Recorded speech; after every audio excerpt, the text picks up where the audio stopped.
నమస్తే, welcome to bell TV. Evening news చూద్దాం. Evening ఈరోజు ఉదయం నుండి సాయంత్రం వరకు ఏమేం జరిగాయి అనేది దిశల్లో ఇచ్చారు.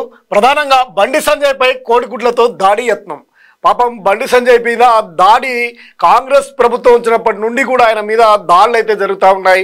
ఇట్లా మాటల యుద్ధం, మాటలతోడే దాడే కాకుండా ఇట్లా భౌతికంగా కూడా దాడికి జరుగుతూ ఉంది. ఆయన పాదయాత్ర చేస్తూ ఉంటే గత ప్రభుత్వంలో ఆయనకు ఎంతో ఇమేజ్ వచ్చింది. బీఆర్ఎస్ ప్రభుత్వంలో ఉన్నప్పుడు భారీగా మద్దతు కూడా ఆయనకు బాగా వచ్చినటువంటి పరిస్థితులు ఉన్నాయి. కానీ కాంగ్రెస్ ప్రభుత్వం వచ్చిన తర్వాత ఎందుకో మరి బండి సంజయ్ మీద ఎక్కడికక్కడే అడ్డుకుంటా ఉన్నారు.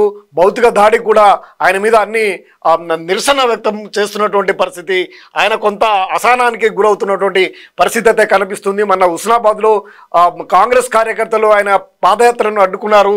ఇప్పుడు సరికొత్తగా ఒకరిని అదుపులోకి తీసుకున్న పోలీసులు వంగరలో తీవ్ర ఉద్రిక్తతల నడుమ యాత్ర దాడి జరుగుతుంటే ఏం చేస్తున్నారంటూ ఆయనకు వ్యక్తిగత భద్రత ఉన్నటువంటి వాళ్ళను మీ భద్రత నాకు అవసరం లేదు, వెళ్ళిపోండి పోలీసుల తీరుపై బీజేపీ ఎంపీ ఆగ్రహం కూడా వ్యక్తం చేశారు.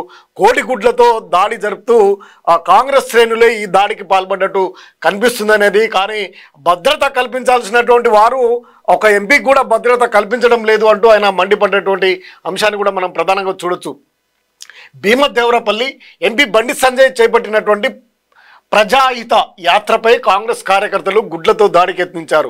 భీమదేవరపల్లి మండలం వంగర గ్రామంలోకి యాత్ర ఎంటర్ కాగానే కాంగ్రెస్ నాయకులు బండి కాన్వాయ్పై కోడిగుడ్లు విసిరారు. యాత్రను కవర్ చేస్తున్నటువంటి మీడియా ఛానల్స్ కెమెరాలపై పడిపోయాయి.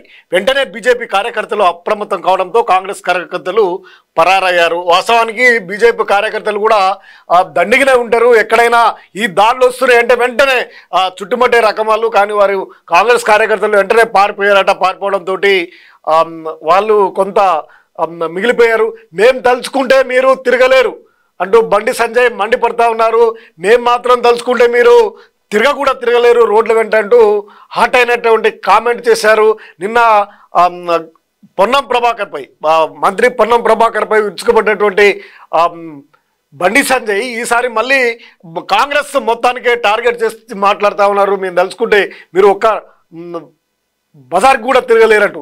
ఈ దాడిపై బండి సంజయ్ తీవ్రస్థాయిలో మండిపడ్డాడు.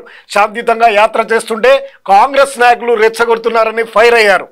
బీజేపీ కార్యకర్తలు తలుచుకుంటే కాంగ్రెస్ నేతలు గ్రామాల్లో తిరగలేరని వార్నింగ్ ఇచ్చారు.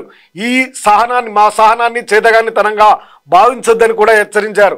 నాపై దాడి చేస్తుంటే పోలీసులు శ్రేష్ఠలుడిగి చూస్తున్నారని మండిపడ్డారు.